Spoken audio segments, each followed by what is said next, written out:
महाभारत के बाद कैसा गुजरा धृतराष्ट्र, गांधारी और कुंती का जीवन, किस उम्र में हुआ निधन। हर हर महादेव दोस्तों, जय श्री राम, जय बागेश्वर धाम। नमस्कार दोस्तों, महादेव शिव चैनल में आप सभी का स्वागत है। अगर आप यह कहानी सुन रहे हैं तो पूरा सुनिए, आधा अधूरा छोड़कर जाने की गलती मत कीजिएगा। इस पवित्र कथा को सुनने मात्र से मन चाह फल की प्राप्ति होगी। अगर आप शिव भक्त हैं तो भोलेनाथ का अनादर न करें। तो चलिए कथा को प्रारंभ करते हैं। महाभारत युद्ध के बाद धृतराष्ट्र और गांधारी ने दुर्योधन समेत अपने 100 पुत्रों को खो दिया था। उनके लिए यह बहुत बड़े दुख की घड़ी थी। राजपाट भी चला गया, युधिष्ठिर नए राजा बने और भीम नए युवराज।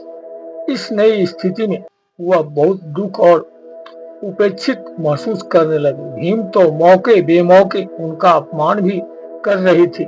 ऐसे में उन दोनों की जीवन कैसे बदल गया, वो इस युद्ध के बाद कब तक जिए। महाभारत के युद्ध के बाद धृतराष्ट्र और गांधारी का जीवन दुख वाला हो गया। महाभारत में दोनों के बाद जीवन के बारे में वन पर्व और आश्रम वार्षिक पर्व में बताया गया कि जिसमें उनकी भावनात्मक स्थिति, संन्यास की यात्रा और अंतिम समय का जिक्र है। महाभारत के मूल संस्कृत ग्रंथ व्यास द्वारा रचित के साथ और इस विभिन्न अनुवादों में धृतराष्ट्र और गांधारी के युद्ध के बाद के जीवन के बारे में बताया गया। महाभारत का युद्ध कुरुक्षेत्र में लड़ा गया, जिसमें कौरवों और पांडवों के बीच भयंकर संग्राम हुआ। युद्ध जब तक खत्म हुआ तो पांडव और कृष्ण उनसे मिलने गए तो दोनों दुखी भी थे और कहीं न कहीं अंदर से क्रोधित भी भरे थे। इसी वजह से जब भीम और धृतराष्ट्र के मिलने की बारी आई तो कृष्ण ने भीम के लोहे के पुतले को वहां रखवा दिया, जिससे धृतराष्ट्र ने इतनी जोर से मारा कि वो चकनाचूर हो गया। गांधारी ने जब अपनी आंख पर बंधे पट्टी के निचले हिस्से से युधिष्ठिर के पैर के अंगूठे की ओर देखा तो वो काला पड़ गया। कृष्ण को क्रोध गांधारी ने श्री कृष्ण को श्राप दिया था कि उनका कुल भी उसी तरह नष्ट हो जाएगा जैसे कुरु कुल नष्ट हुआ। यह श्राप बाद में यादव वंश के विनाश का कारण बना।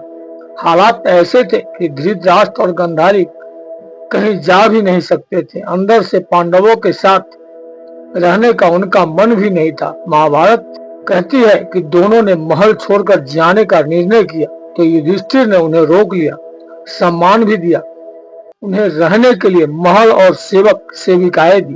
कोशिश की कि दोनों ये महसूस न करे कि उनका कोई अनादर हो रहा है। जब युधिष्ठिर का राजा के तौर पर अभिषेक हुआ तो धृतराष्ट्र को खास तौर पर उस समारोह में शामिल रखा। युधिष्ठिर अक्सर उनसे सलाह भी लिया करते थे, लेकिन धृतराष्ट्र और गांधारी दोनों को मालूम था कि वो अब निरापद हो चुके हैं। वह महल में रहते हुए जरूरत थे, लेकिन अपने पुत्रों के शोक से अभी कभी उबर नहीं पाए। उनका दुख ये भी था कि उन्हें बार बार ये भी लगता था कि जिन पांडवों के साथ वो रह रहे हैं वही उनके पुत्रों की हत्या के लिए ही नहीं, उनकी इस स्थिति के लिए जिम्मेदार है। उन्हें हस्तिनापुर में हर किसी की निगाह उनका मजाक उड़ाती हुई लगती थी। भीम तो अक्सर उन्हें चुभती हुई बातें कहते थे। धृतराष्ट्र तो जन्म से अंधे थे। गांधारी ने पति के प्रति संपन्न ने अपनी आंखों पर पट्टी बांध रखी थी। दोनों ही शारीरिक और मानसिक रूप से कमजोर हो चुके थे। उनकी दिनचर्या में शोक, पश्चाताप और अपने कर्मों पर चिंतन शामिल था। युद्ध के बाद लगभग 15 वर्ष तक धृतराष्ट्र और गांधारी हस्तिनापुर में रहे। इस दौरान युधिष्ठिर ने उनकी हर संभव देखभाल की। भीम का व्यवहार धृतराष्ट्र को बहुत चुभता था।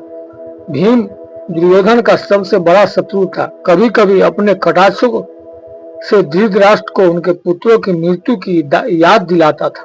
गांधारी दूसरी ओर अधिक संयमित और धार्मिक स्वभाव की थी। वे अपने दुख को भक्ति और तप में डुबोने की कोशिश करती थी। दोनों ही अपने जीवन के अंतिम वर्षों में यह महसूस करने लगे थे कि अब उन्हें सांसारिक जीवन से मुक्ति लेनी चाहिए। 15 साल बाद विदुर ने धृतराष्ट्र को संन्यास लेने की सलाह दी।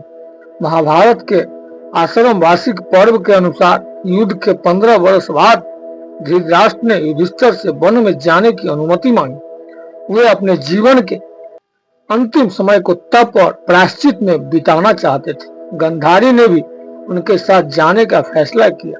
उनके साथ पांडवों की माता कुंती ने भी वन की ओर प्रस्थान किया, क्योंकि वो भी अपने जीवन के अंतिम चरण में थे। पुत्रों से दूर रहकर तप करना चाहती थी। धृतराष्ट्र, गांधारी और कुंती ने हस्तिनापुर से विदा ली। वन में एक आश्रम में रहने लगे। यहाँ उनकी दिनचर्या में ध्यान, तपस्या और आत्मचिंतन शामिल था। वे अपने पिछले कर्मों के लिए प्रायश्चित करना चाहते थे। इस दौरान युधिष्ठिर और अन्य पांडव उनसे मिलने आए, जिससे यह संकेत मिलता था कि उनके बीच पारिवारिक संबंध पूरी तरह टूटे नहीं थे। वन में रहते हुए एक दिन जंगल में आग लग गई। यह घटना महाभारत के मसौल पर्व से पहले की है। आग इतनी भयंकर थी कि धृतराष्ट्र, गांधारी और कुंती उससे बच नहीं सके। उन्होंने इसे अपने जीवन का अंत मानकर इसे स्वीकार कर लिया। आग में प्राण त्याग दिए।